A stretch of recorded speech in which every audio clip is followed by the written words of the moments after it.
Welcome to Forward 2025, the Guidance flagship election coverage of the 2025 national midterm elections, where we sit down with senatorial candidates to discuss their vision and plans of action for the next 6 years. We thank everyone who is tuning in via our digital platforms. The other series of interviews of other senatorial candidates will be posted on the Guidance Facebook page and YouTube channel. Don't forget to use the hashtags Forward 2025 and hashtag Blueprint 2025 when posting about the interviews on your social media pages. I'm Angela Balierda, your host for today's interview. Forward 2025 is an issues-based interview series for senatorial candidates running in the 2025 Philippine national midterm elections. 6 candidates included in Ateneo's 12 preferred senators discuss their platforms and answer important questions from the event's foremost demographic, the youth. The interview format consists of 5 rounds. Each round starts with an introduction of the agenda. The Guidon has identified 5 key areas inspired by the United Nations 2030 Sustainable Development Goals: poverty and social inclusion, health and well-being, environmental sustainability, economic growth and infrastructure, and governance and partnerships. After the agenda is introduced, the candidate will be asked to answer moderated, curated questions to elaborate and substantiate their plans of action for each of the specific agendas. This event is co-presented by our media partner, Rappler.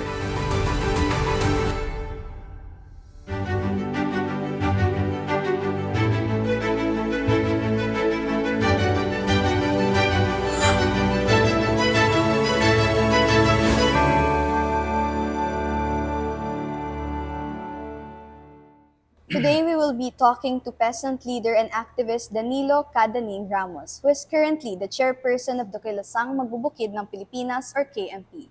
He is also part of the senatorial slate of the Makabayan Coalition. Magandang araw po, Cadaning. Maraming salamat po sa pagpapaunlak sa aming panayam na makasama ka po ngayong araw. Magandang araw, Jela, at maraming salamat sa pag-imbita. Karangalan ko na magkaroon tayo ng talakayang tulad nito para sa interes ng magbubukid at mga kababayan natin. Tama po, Cadaning.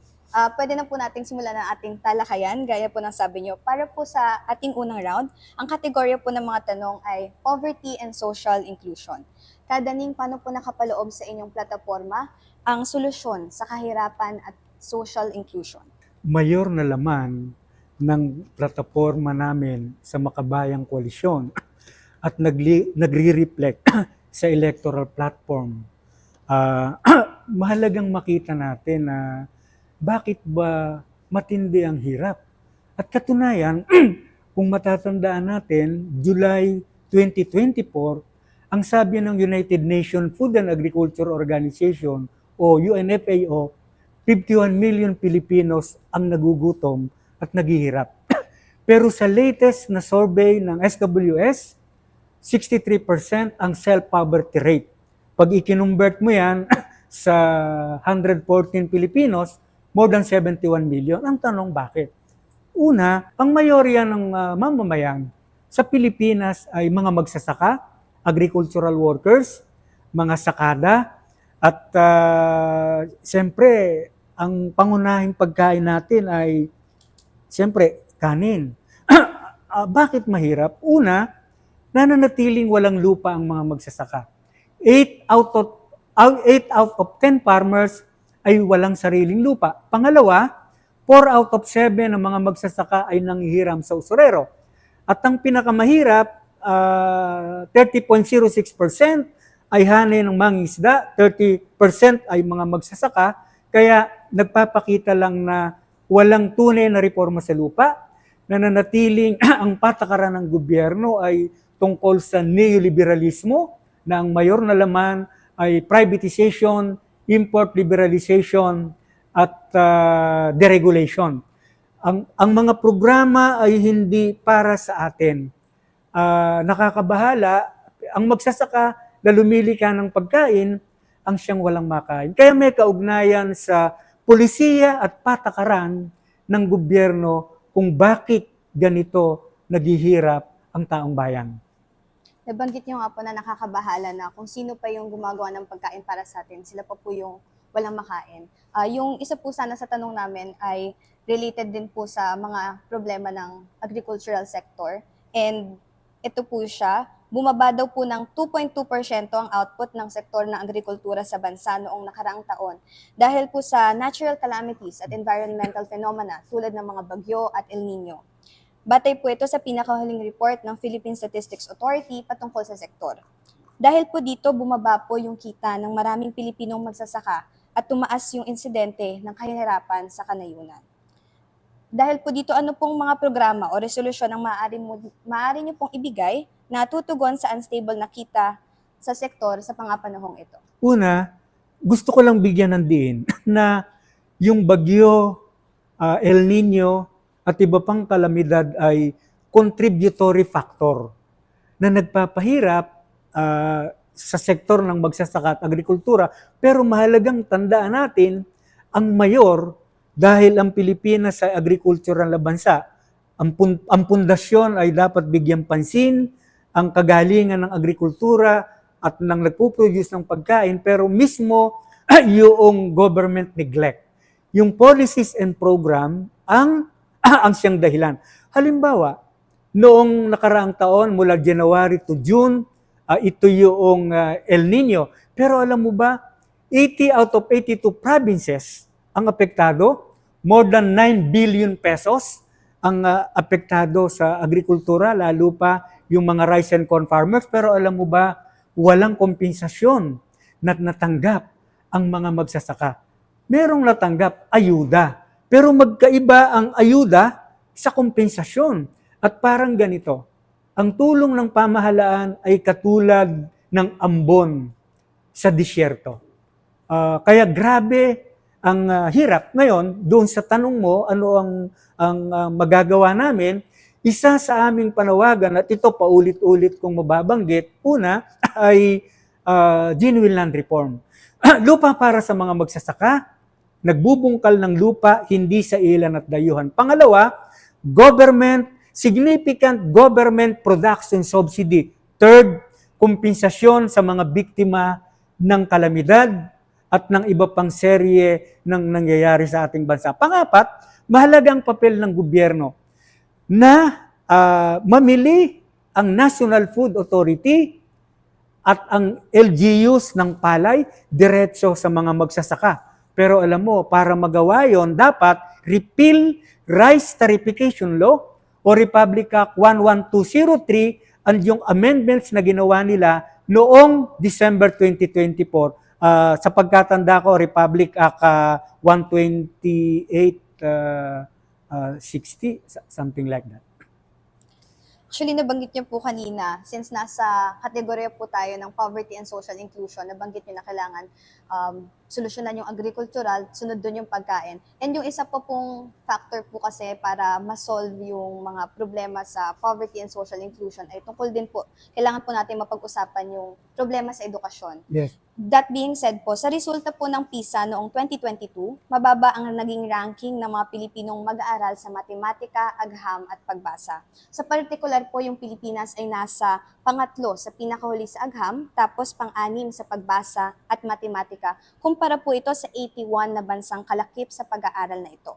So dahil dito, masasabing huli o behind po tayo ng humigit kumilang 5 hanggang 6 na taon sa learning competencies. Sa mga resulta ng PISA noong 2022, ano pong mga pulisiya ang iyong maimumungkahi upang mapabuti ang kakayahan sa pagkatuto ng ating mga mag-aaral na Pilipino? Napakahalaga ma-resolve yung kahirapan at kagutuman sa bansa.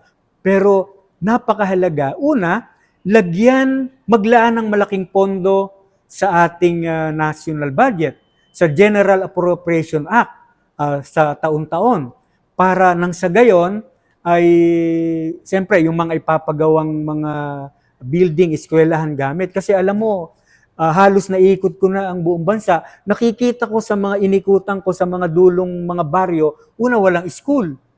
Pag hindi sa ilalim ng puno, meron lang silang bubungan. So, dapat number 1 sa General Appropriation Act o NEP ang budget para sa edukasyon. Kaugnay niyan, siyempre, mahalaga na yung mga guro ay tumatanggap ng nakabubuhay na sweldo. Sa aming plataforma, 50,000 para sa mga teacher at including mga nurses at saka health professional. So, bigyan ng pansin ito. Pangalawa, dapat masugpo yung korupsyon kasi hindi lingid sa amin under the leadership of Vice President Sara Duterte. Isipin mo, 612.5 million pesos kaugnay ng CIF ginamit sa pansariling kapakanan. So dapat imbestigahan at panagutin yung mga may katiwalian. Pero ibabalik ko doon sa kanina, ay mahalaga bigyan ng pansin, dapat lakihan ng budget. Ang tingin namin, 6% ng total annual budget ay para sa edukasyon. Hindi para sa CIF, hindi automatic pambayad utang, kundi bigyang pansin. At pag resolve yan kaugnay ng pagutuman, at syempre alam mo, pag ang bata ay gutom at kahit na ang teacher, parang ang hirap mag-isip. Kaya magkaugnay yon, paano yung kalidad ng edukasyon at pagbibigay ng pansin at saka paano yung pang-araw-araw nilang pamumuhay. Ngayon po, dadako na po tayo sa ating susunod na round at patungkol po ito sa health and well-being. Paano niyo po isusulong ang kalusugan at well-being ng mga Pilipino sa inyong mga plataforma? Okay, mahalaga. Alam mo, Jela, pinagmamalaki ko kabilang sa Makabayang Koalisyon at nakalagay dito, kaugnay doon sa kalusugan, ito siyempre sa general, mahalagang budget. Of course, ang una ay sa education. Pangalawa, siyempre, dapat sa agrikultura at saka rural development at napakahalaga yung sa kalusugan. Dito, ang isang nakalagay dito, 50,000 minimum na sweldo para sa mga teachers, nurses at health professional. 50,000. Matutugunan nito yung mga kababayan nating nurses, mga health professional, para dito magtrabaho, hindi na mga ibang bansa. Pero ang basic, dapat malaking budget para sa General Appropriation Act o National Expenditure Program dapat ang binibigyan ng pamahalaan.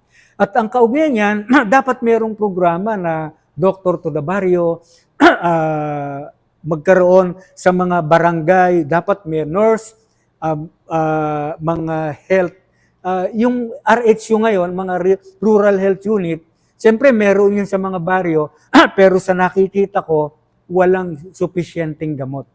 At kahit sa mga ospital. Mahalaga na bigyang pansin ay ang public health, hindi privatization. Kasi ang privatization ng mga ospital, ang kahulugan niyan, paramedical center. Ang mga kababayan natin dapat may access. Yung malaking pondo, ilaan doon sa mga malalaking hospital like PGH, East Avenue, Jose Reyes, Philippine Children Medical Center, at saka mga provincial hospital sa mga probinsya. Dapat ilagay doon yung mas malaking budget. Kasi kailangan nyo ng ating kababayan may access. At isa yan sa pinaghahandaan namin sa Makabayang Koalisyon, pagbibigay pansin sa kalusugan. Dapat kalusugan sa bawat Pilipino, hindi yung simpleng PhilHealth. Nabanggit niyo po yung public healthcare o kalusugan sa bawat Pilipino. Tumungo po tayo doon sa tanong na yon. Humaharap po sa sandamakmak na problema ang public healthcare ng Pilipinas, katulad na lang ng underfunding, kakulangan sa mga pasilidad at mga healthcare workers. Mas umiigting po ang problemang ito sa mga kanayunan o doon sa mga walang access sa maayos na healthcare infrastructure. Ayon po sa isang pag-aaral mula sa University of the Philippines o UP, sa 17 rehiyon sa Pilipinas, 4 lang po yung pasok sa minimum standards. Ano ang mga konkretong hakbang na gagawin nyo para mas mapabuti ang access at kalidad ng serbisyong pangkalusugan para sa lahat ng mga Pilipino? Dagdagan ang pondo para sa health, ibig sabihin sa national budget. Pangalawa, magkaroon ng espesipikong programa para doon sa sinasabi ko na yung doktor para sa mga baryo, palakasin yung mga government hospital, Kasi magkakaugnay yan yung pondo, lakihan. At tingin ko isang napakahalaga, papaano na magkaroon ng measure para hadlangan ang korupsyon. Kasi hindi lingid sa atin, Jela. Ito, hawak ko ito. Di ba, panahon ng COVID-19, isipin mo, 42 billion pesos. No? Ito po, 42 billion pesos na mula sa DBM, Department of Budget and Management, dapat from DBM to Department of Health, idinaan sa PS, Procurement Service ng DBM. At nakita natin sa COA Audited Report na ang nakinabang, nung panahon na yon, siyempre sa metrics, no other than former President Duterte, Bongo, Michael Yang at iba pa. Ito ay based sa Commission on Audit. Kaya tingin namin, kailangang imbestigahan at panagutin yung may mga tungkol sa corruption at paano ito mapiprevent. Basic pala doon sa pinag-uusapan natin ganito. Hindi simpleng ang gagawin ng gobyerno ay tungkol sa simpleng paggamot. Kailangan, di ba, preventive. At papaano na maiwasan yung sakit. At tingin namin, napakahalaga yung community-based health program. I-encourage at magkaroon ng programa ang pamahalaan sa national at saka LGU. Para preventive is better than cure, di ba? So, yun. Ulitin ko, dapat malaking budget para sa Department of Health at palakasin yung mga public hospital, hindi private hospital. Pangalawa, 50,000 para sa mga nurses at health professional para ma-encourage sila na magtrabaho sa Pilipinas, hindi mangibang bansa. Tayo po ay tutungo na sa ating pangatlong round at ang kategorya po ng mga tanong ay environmental sustainability. Paano po nakapaloob ang environmental sustainability sa inyong mga plano at plataforma? Okay, napakahalaga yan, kapaligiran. Mahalaga lang makita natin ano ang kalagayan. Nasisira ang kabundukan, ang kapatagan, at maski na ang katubigan. Ang tingin namin ay ganito. Bakit may flash floods? Bakit mayroong landslide? Ondoy, noong 2022, ng last quarter, binaha ang Cagayan Valley, 10 meters high. Una, kaya nangyayari ito dahil sa pagsira ng ating kabundukan, ng ating katubigan at kapatagan dahil sa Mining Act of 1995. Second, dahil sa quarrying at reclamation. Kaya hindi sapat yung flash flood project. Dapat ugatin natin. Kaya ang posisyon namin dapat nang ma-repeal ang Mining Act of 1995, itigil ang mapaminsalang pagmimina sa ating bansa, kabilang yung mga quarrying, pagputol ng mga puno at reclamation dito sa Manila Bay at iba pang bansa. Dahil ang aming paniniwala, mga kababayan, ang reklamasyon ay means privatization.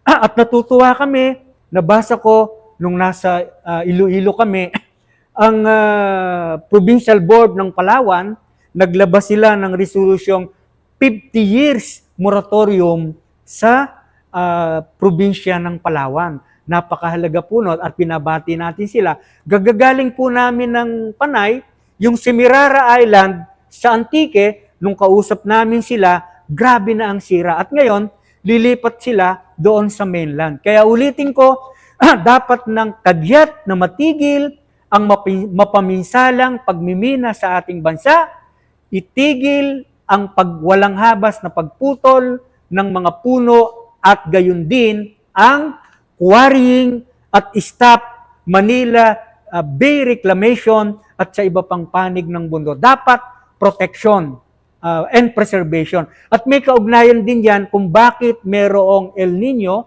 at mga pagbaha sa mga nakaraan. Kaya protection and preservation. Panghuli, dapat imbestigahan at panagutin ang may kinalaman para dito para hindi pamarisan.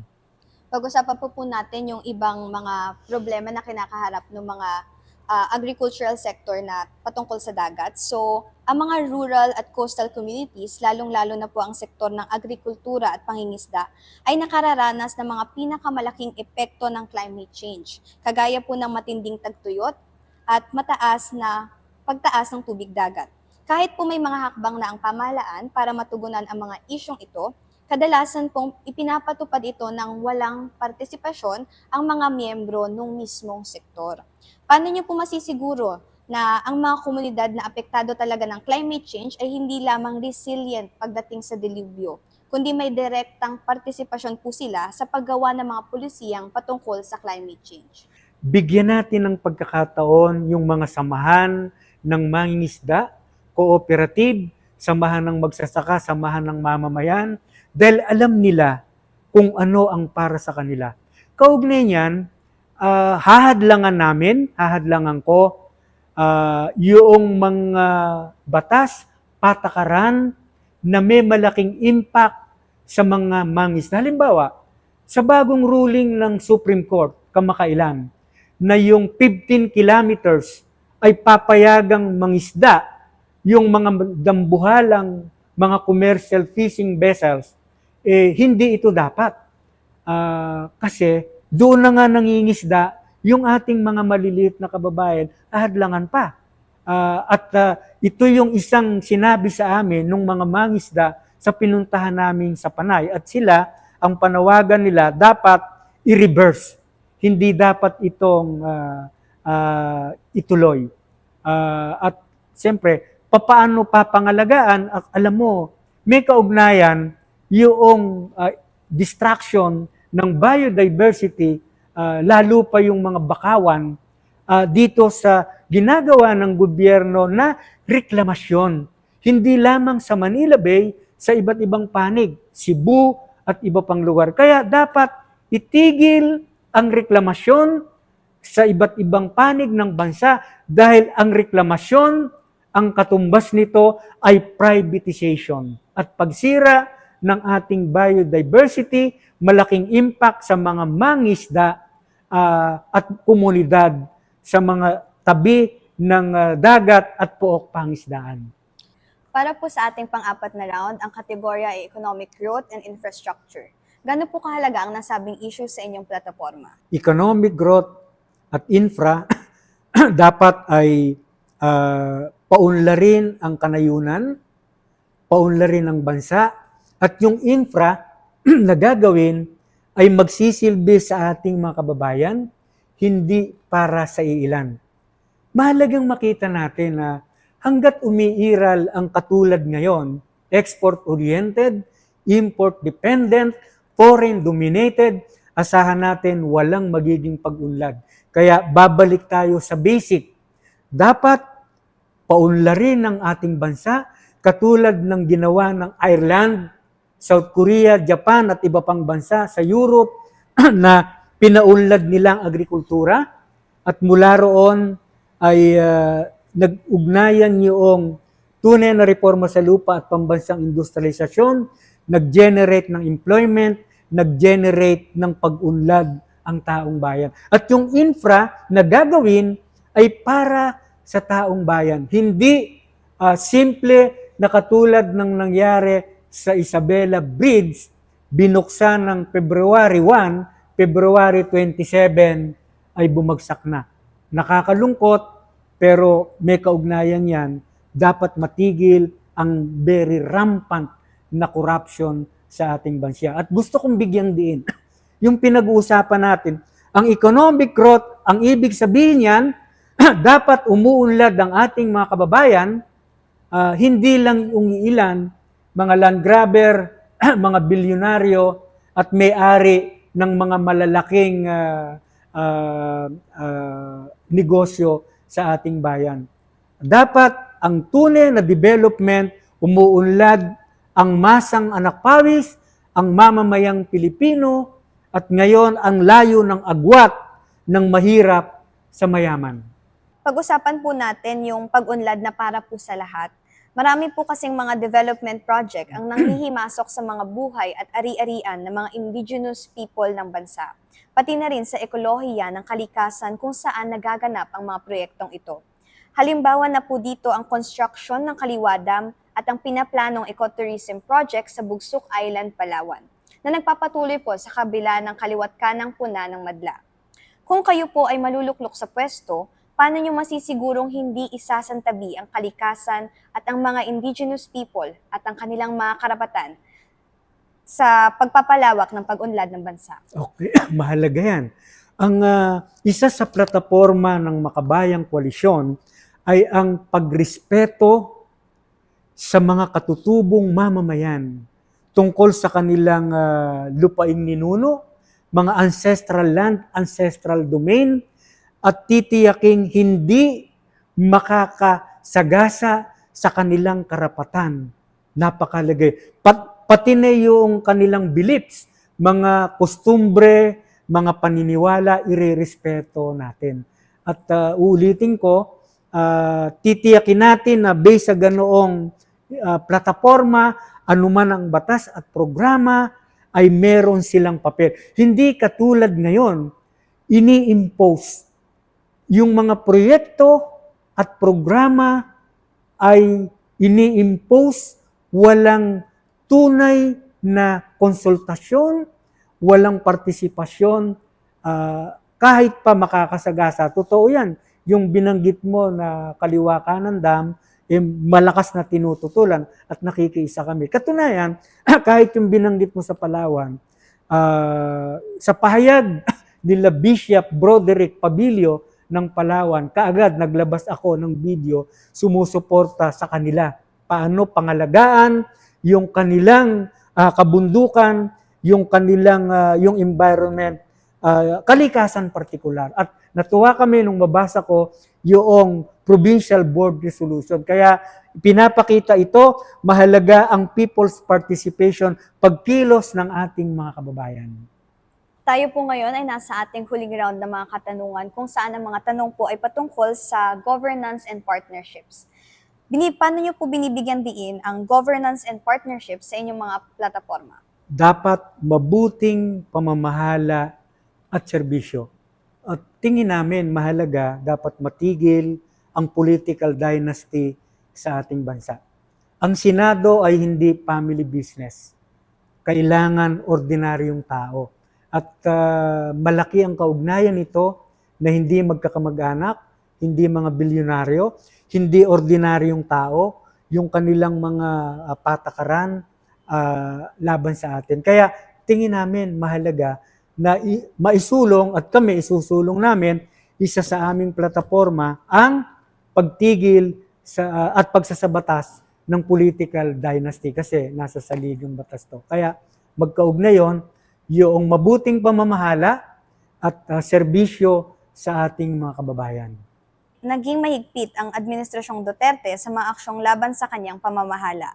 Sa Administrasyong Marcos naman ngayon, may mga natitirang bakas pa rin nito. Kagaya na lamang ng National Task Force to End Local Communism and Armed Conflict o NTF-ELCAC. Naging dahilan ang mga ito sa patuloy na panghaharas at pagpo-politically persecute sa maraming individual at organisasyon. Kung mahahalal kayo, paano nyo po masisigurong mapoproteksyonan ang mga kalayaang pampolitikal para patuloy na makapagpulong at protesta ng mapayapa ang mga Pilipino? Gusto kong linawin na kami, ang aming paninindigan ay repeal, ibasura ang Anti-Terrorism Law of 2020, Executive Order Number 70 at creation ng NTF-ELCAC. Pangalawa, napakahalaga ang naging desisyon ng International Criminal Court na inaresto si former President Rodrigo Duterte para sa ustisya sa mahigit 20,000 biktima ng drug on war o tokhang at para sa 442 na mga biktima ng extrajudicial killings. Kaya para sa amin, mahalaga yung kanyang paglilitis na ginagawa ngayon at pagpapanagot. Dapat isunod na si Senador Bato de la Rosa na siyang PNP chief At tingin namin, isusulong no, yung pagtalima sa ligang batas, paggalang sa karapatang tao. At napakataas ang aming pagpapahalaga diyan. Katunayan, nakikipag-ugnayan kami sa Commission on Human Rights at even International Labor Organization, United Nations Human Rights Council, at iba pang mga diplomat, papaano ito magkakaroon ng katuparan. Pero ulitin ko, karapatan natin na magpetisyon, mag-assemble, at hindi dapat na pinipigilan. At ngayon, kinukundina namin ang nagaganap na red tagging at terrorist labeling sa pagkampanya ng makabayan sa iba't ibang lugar. Pinakahuli ay ang naganap sa Palawan. So, ipaglaban natin ang karapatang tao dahil iyan ay kailangan at basic na nakalagay sa 1987 Philippine Constitution. Karapatan, tao, ipaglaban. Okay. Maraming salamat po, Kad Daning. Yung mga binahagi niyo po sa aming plano at plataforma ay lubos na makakatulong sa ating manonood na mag-decide na bumoto ng tama sa ating darating na eleksyon. That concludes our interview with Danilo Cadaning Ramos. Thank you once again for sitting down with us as we discuss the pressing sectoral issues concerning the youth and the whole of the nation. This is Angela Balierda, Broadcast News, The Guidance. This has been Forward 2025, The Guidance flagship coverage of the 2025 senatorial elections. Once again, I am Angela Balierda from The Guidance. And on behalf of the Forward team, we thank you for tuning in.